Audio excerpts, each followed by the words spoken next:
Peace and blessings, everybody. This is Damon K Jones here, and I want to welcome you to Black Westchester magazines from the publisher's desk.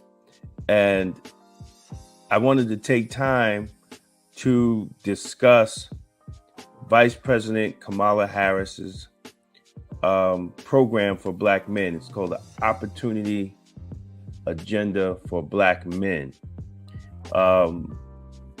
This agenda has come about from the recent pushback or recent national discussion on President Barack Obama's statement to Black men. And it was a lot of people was taken back.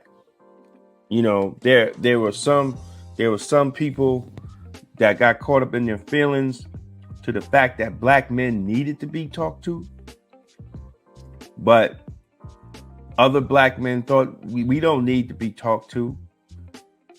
We need to have discussions on what the Democratic Party is going to do for Black men.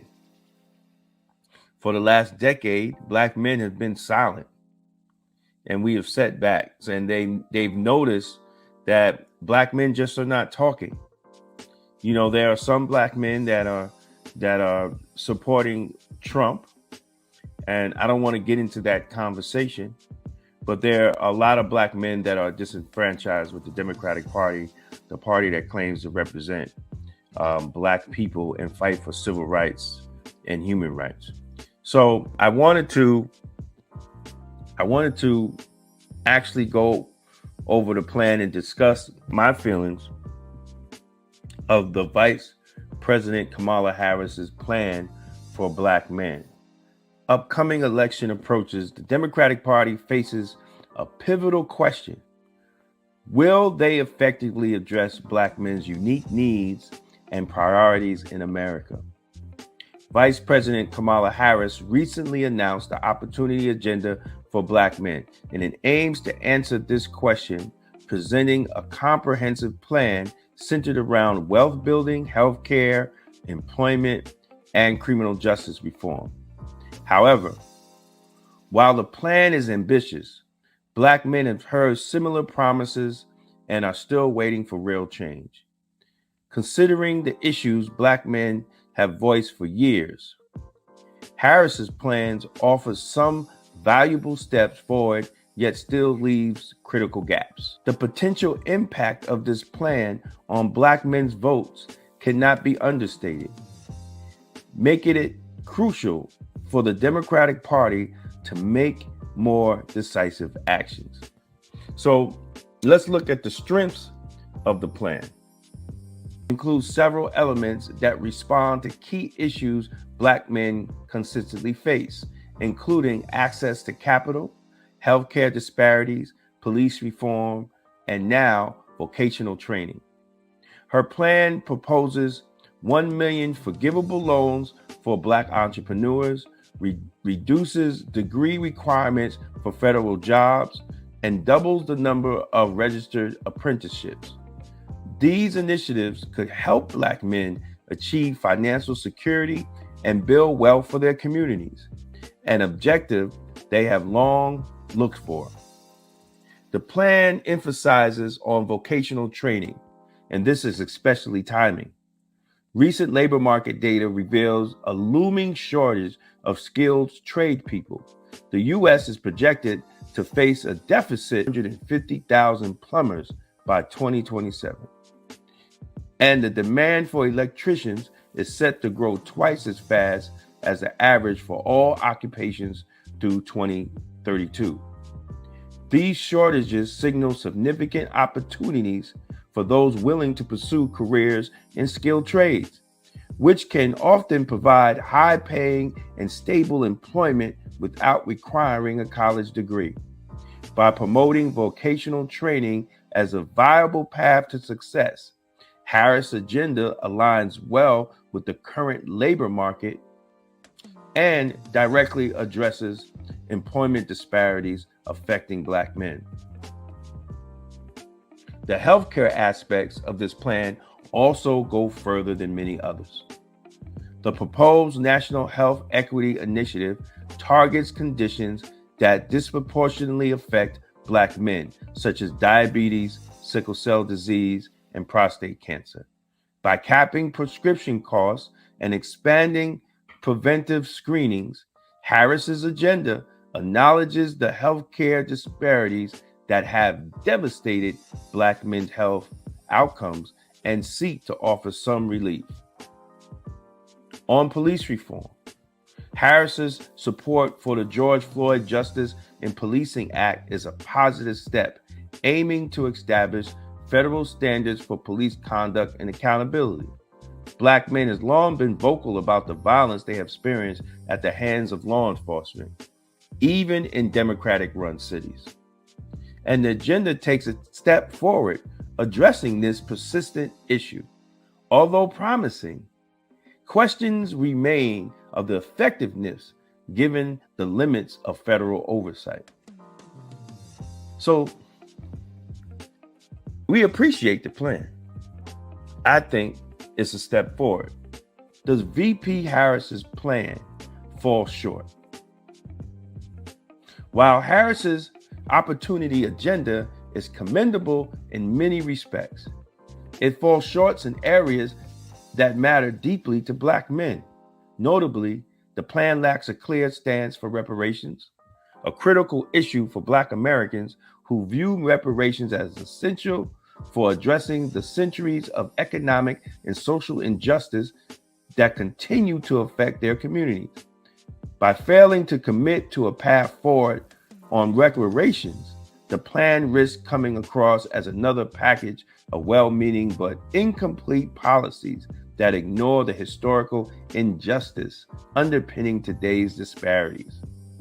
Another significant gap is the lack of focus on Black veterans, who make up a large portion of the military and often face unique challenges upon returning home. Conflicts like the war in Gaza highlight the question about American spending priorities, and Black men see billions of dollars allocated overseas for interventions while their communities are left underfunded.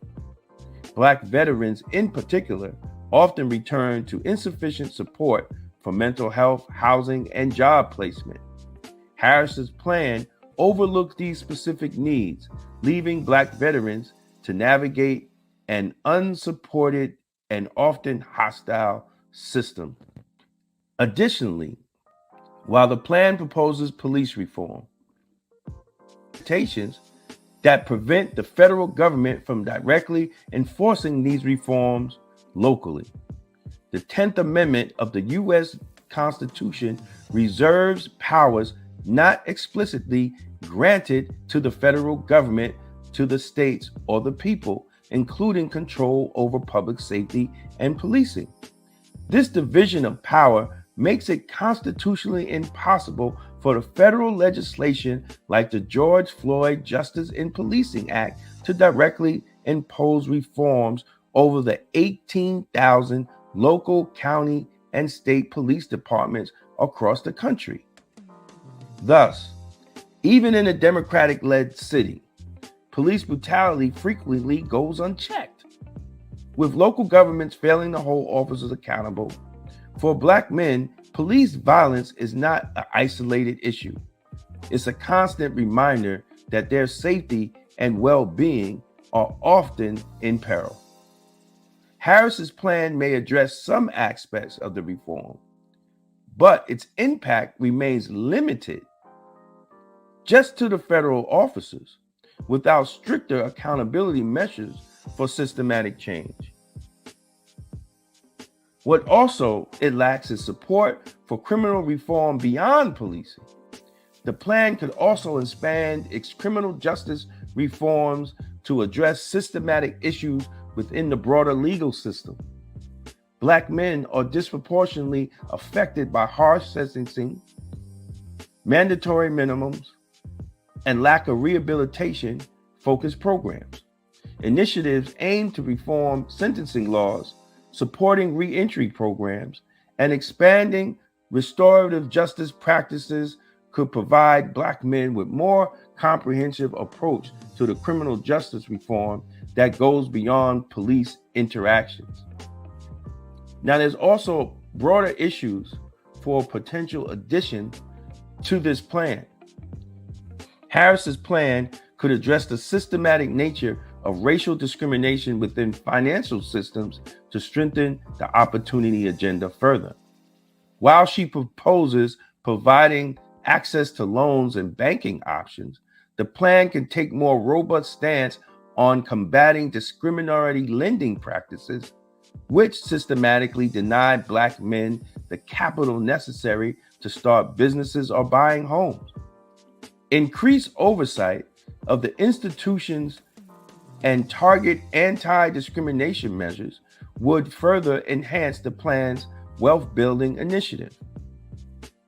Focus on environmental justice and clean energy jobs will also benefit Black communities, many facing high pollution levels, creating opportunities for Black men to work in emerging industries like renewable energy would address environmental disparities and provide a pathway to economic advances. Moreover, expanding mental health beyond veterans would strengthen the plan. Black men in general face a higher level of stress, trauma, and limited access to mental health resources.